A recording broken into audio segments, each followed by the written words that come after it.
Topik bahasan kita pada video kali ini adalah interferensi celah ganda, gelombang cahaya fisika kelas 11. Nah, interferensi celah ganda ini diamati dengan percobaan Young, ya. Jadi interferensi cahaya celah ganda itu dapat terjadi karena adanya perbedaan fase cahaya yang melewati kedua celah tersebut.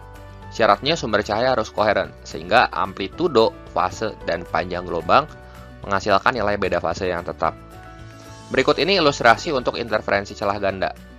Jadi ketika cahaya monokromatis ditembakkan di sini mengenai celah ganda, untuk gelombang-gelombangnya di sini akan berinterferensi atau berpadu sehingga menghasilkan pola garis gelap terang pada layar ya. Pita gelap dan pita terang yang terbentuk pada layar ini merupakan hasil dari interferensi. Ada dua kemungkinan. Yang pertama, interferensi konstruktif terjadi ketika terbentuk pita terang, dan yang kedua, interferensi destruktif terjadi ketika terbentuk pita gelap. Jadi misal ini terang pusat, akan terbentuk garis gelap di sini ya. Gelap pertama di atas dan gelap pertama di bawah. Kemudian terang pertama di bawah, terang pertama di atas. Selang-seling. Seperti itu, ya. Nah, kalau teman-teman perhatikan, di sini terang pusat, gelap 1, terang 1, gelap 2. Ini terang 2. Ke bawah juga sama polanya. Dan seterusnya. Nah, jarak dari terang ke gelap, ini tuh berorde setengah. Dan secara matematis, kita bisa tulis persamaan untuk interferensi celah ganda ini dengan D sin theta sama dengan M kali lambda. Di mana D ini adalah lebar celahnya, ya. Lebar celahnya, sin theta itu adalah sudut deviasinya, dan kecil biasanya sudut deviasinya, sehingga bisa kita dekati dengan tan theta yang bisa kita ganti juga dengan Y per L, di mana Y ini adalah jarak terang atau gelap ke terang pusat. L ini adalah jarak dari celah ke layar. Nah, M ini order interferensi dan lambda adalah panjang gelombangnya. Ini satuan-satuannya dan keterangan-keterangannya ya.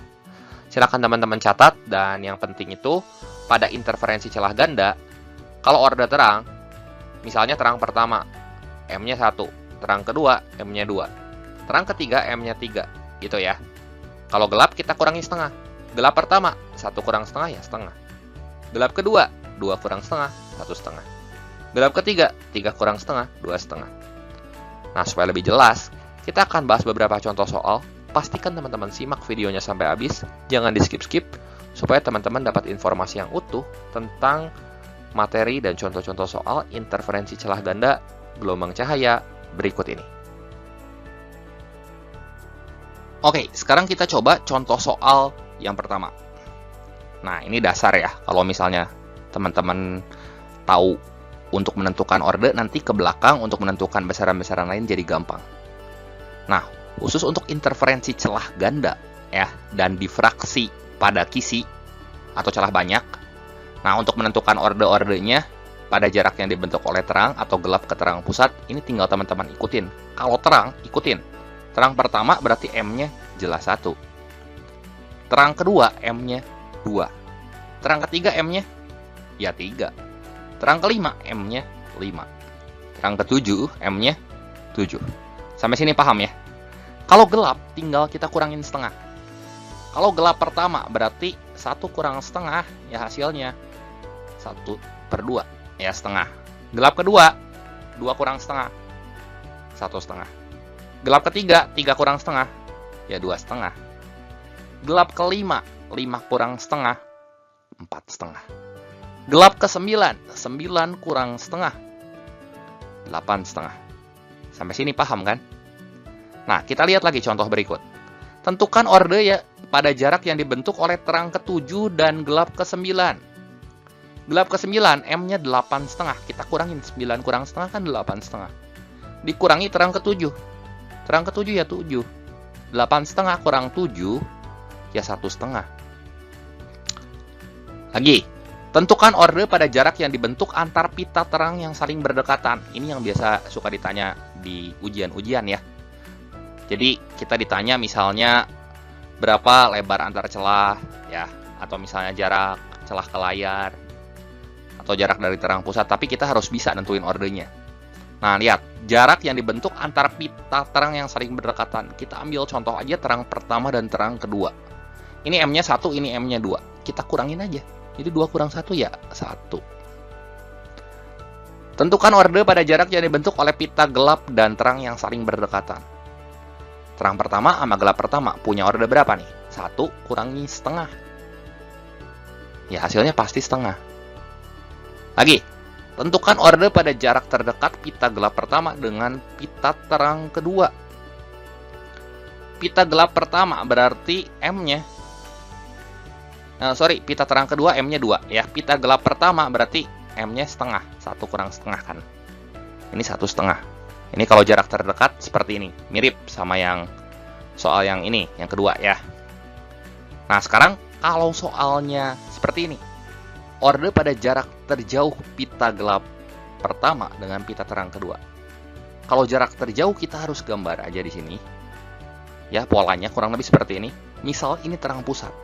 Terang pusat, ini pasti gelap 1, ini gelap 1. Ini terang 1, ini terang 1 ya. Kalau jarak terjauh, ini arahnya pasti ke bawah nih. Ini gelap pertama. Ini di sini terang kedua, di bawah ya. Jadi kalau misalnya kita lihat, setiap jarak dari satu gelap ke terang, itu kan ordenya setengah ya. Nah, ini gelap. Yang pertama, setengah, tambah setengah, 1. Tambah setengah, 1,5, tambah setengah lagi 2, tambah setengah lagi 2,5. Ya, jadi M-nya 2,5. Nah, jadi kalau misalnya kita mau pakai cara yang ini, ya M-nya kan 2 di sini. 2 itu untuk terang kedua. Kalau jaraknya terjauh, kita tambahin. Jadi 2 ditambah setengah. Hasilnya 2,5. Tapi jarang sih ditanya seperti ini. Biasanya yang umum itu seperti contoh yang kedua, ketiga, keempat, kelima ini. Gitu. Oke, sekarang kita lihat contoh soal yang kedua. Cahaya monokromatik dengan panjang gelombang 600 nanometer jatuh pada celah ganda. Jarak layar terhadap celah itu sejauh 100 cm. Jika jarak antara terang pusat dengan gelap pertama 2 mm, maka jarak kedua celah adalah titik-titik. Yang ditanya jarak kedua celah, berarti variabel D. Semua data yang kita punya kita tulis dalam SI. Panjang gelombang itu lambda, jelas ya. Ini nanometer, kita ubah ke meter, kita kali 10 pangkat negatif 9. Jadi segini nih, 6 kali 10 pangkat min 7. Jarak layar terhadap celah itu L, 1 meter. Jarak terang pusat dengan gelap pertama, ini 2 mm, itu Y ya. Y-nya 2 kali 10 pangkat min 3 meter. Jadi untuk penyelesaiannya, di sini kita bisa pakai rumus DY per L sama dengan M kali lambda. Variabel yang ditanya di sini adalah variabel D-nya, ya, jarak kedua celah. Jadi D sama dengan M lambda L per Y. Kita belum tahu kan M-nya berapa. M bisa kita dapat dari informasi jarak terang pusat ke gelap pertama. Ini garis gelap ya. Pada interferensi celah ganda, garis gelap ke terang pusat punya jarak 1 kurang setengah. Ya, punya orde interferensi segini. Jadi M-nya setengah. D-nya masukin aja semua data-data yang diketahuinya. Setengah itu 5 kali 10 pangkat min 1. Lambdanya 6 kali 10 pangkat min 7. L-nya 1 dibagi Y-nya 2 kali 10 pangkat min 3. Karena di pilihan ganda ini beda-beda, teman-teman ambil angka pentingnya aja. Yang diwarnain hijau nih. 5 kali 6 kali 1 dibagi 2. 30 bagi 2. Jelas, pasti jawabannya yang ada 15-nya. Ya, berarti opsi yang tepat di sini adalah yang E. Oke, sekarang kita lihat contoh soal yang ketiga supaya lancar ya. Nah, soalnya seperti ini. Pada percobaan yang jarak antara celah dengan layar, kita punya variabel L di sini, 100 cm. Kemudian cahaya koheren dilewatkan pada dua celah yang berjarak 4 mm, berarti D-nya di sini ya. 4 mm. Kemudian pola gelap pertama terbentuk pada jarak 0,1 mm dari terang pusat, berarti ini Y-nya. Yang ditanya adalah panjang gelombang. Panjang gelombang yang ditanya jelas variabel lambda. Semua data yang diketahui kita tulis dalam SI ya. Kita punya D, L, sama Y. Jelas ya. D-nya 4 mm ya, kita ubah ke meter. L-nya ini 100 cm ya 1 meter. Kemudian Y-nya ini 0,1 mm, kita ubah ke meter jadi seperti ini. Nah, untuk penyelesaiannya di sini kita pakai rumus yang tadi. Ini hanya memperlancar saja ya. Kemudian yang ditanyakan lambda, berarti panjang gelombang. Lambda sama dengan DY dibagi ML. D kita punya, Y kita punya, L kita punya. M-nya kita belum tahu, ya. M bisa kita peroleh dari informasi bahwa jarak terang pusat ke gelap pertama, interferensi celah ganda. Gelap pertama kita kurangi setengah. Jadi 1 kurang setengah ya hasilnya setengah. M tahu, Y tahu, L tahu, dan D-nya tahu. Masukin ke variabel rumus-rumus di variabel lambda, ya. Jadi seperti ini. Kemudian teman-teman lihat aja angka pentingnya di sini ya. Ini 4, 1 setengah. Naik aja setengahnya ke atas. Jadi 4 kali 2. Hasilnya tentu yang ada 8 ya, karena di pilihan ganda kan beda-beda. Jadi lambdanya ini 8000 angstrom. Jadi opsi yang tepat di sini tentu yang E. Jelas ya? Oke, sekarang kita lihat contoh yang keempat. Cahaya monokromatik dari sumber cahaya datang pada sebuah celah ganda yang lebar antar celahnya 0,8 mm. Berarti variabel D-nya kita punya. Jarak pusat terang ke terang kedua adalah 1,8 mm. Ini variabel Y-nya. Panjang gelombangnya ini 4800 angstrom. Yang ditanya adalah jarak celah ke layar. Jadi kita pindahin dulu data-data yang diketahuinya di sini. Kita tahu nilai D, Y, sama lambda. Semua kita ubah ke SI. Ya, udah tahu ya cara ngubahnya ke SI gimana. Kemudian untuk penyelesaiannya kita pakai persamaan DY per L sama dengan M kali lambda. Yang ditanya adalah variabel L, jarak celah ke layar, ya. Jadi L-nya di sini adalah DY dibagi M kali lambda. Nah, variabel M-nya kita belum tahu, ya. Variabel M kita peroleh dari informasi jarak terang pusat ke terang kedua di sini. Pada interferensi celah ganda itu adalah, ikutin aja, M-nya 2. Jadi L-nya tinggal D, Y per M kali lambda. Nah, di sini kita bisa coret kan, 10 pangkat min 4 kali 10 pangkat min 3, 10 pangkat min 7 ya ini. Nah, kemudian teman-teman hitung aja dari angka penting ini, nanti kita peroleh L-nya 1,5 meter. Jadi opsi yang tepat di sini tentu yang B. Oke, sekarang kita lihat contoh soal yang kelima. Cahaya dengan panjang gelombang 5000 angstrom, ini lambda ya, datang pada celah ganda Young dengan jaraknya 0,2 mm. Ya, berarti ini D-nya. Pola yang terjadi ditangkap pada layar yang berjarak 1 meter. Ini L-nya. Nah, jika jarak terang pusat ke terang paling tepi pada layar 2,5 cm, ini Y-nya, maka banyaknya garis terang pada layar adalah titik-titik. Banyaknya garis terang berarti variabel M yang ditanya. Data-data yang diketahui kita pindahin sini. Tulis dulu semua ya. Kita tahu nilai lambda, D, L, sama Y. Kita buat dalam satuan SI semua. Dan untuk penyelesaiannya, kita akan gunakan rumus yang tadi. Hanya saja variabel M yang kali ini ditanya. Jadi M-nya sama dengan DY per lambda kali L. Jadi M-nya di sini sama dengan, pindahin semua data-data yang kita punya, ya. Ini pindahin ke rumus M ini. Dan kita hitung dari angka pentingnya aja ya. 2 kali 2,5 bagi 5. Nah, 5 bagi 5, 1 kan. Ya, ini pasti akan menghasilkan 10 di sini. Ya, M-nya itu adalah 10. Tapi hati-hati, bukan ini jawabannya. Karena yang ditanya adalah banyaknya garis terang pada layar. Jadi kalau kita gambar, misalnya ini terang pusat, ya. Nah, 10 itu hanya segini. Ya, ini 10. Tapi di bawah kan ada lagi 10. Jadi, di bawah ada lagi 10. Sehingga jumlah terangnya 10 terang, tambah 10 terang yang di bawah, tambah terang pusat. Jadi, tentu hasilnya banyaknya garis terang adalah 21. Jadi opsi yang tepat di sini adalah yang E. Oke, sekarang kita lihat contoh soal yang ke-6. Dua celah sempit dengan jarak pisah 1 mm, berarti D-nya 1 mm, berada sejauh 1 meter dari layar. L-nya ya, yang satuannya meter biasanya L. Nah, jika cahaya merah dengan panjang gelombang 700 nanometer, ini lambdanya, disorotkan pada sepasang celah tersebut. Nah, ini pertanyaan-pertanyaannya. Kalau yang ditanyanya adalah jarak yang hubungannya dengan terang pusat ya, atau jarak pita-pita, itu variabel Y.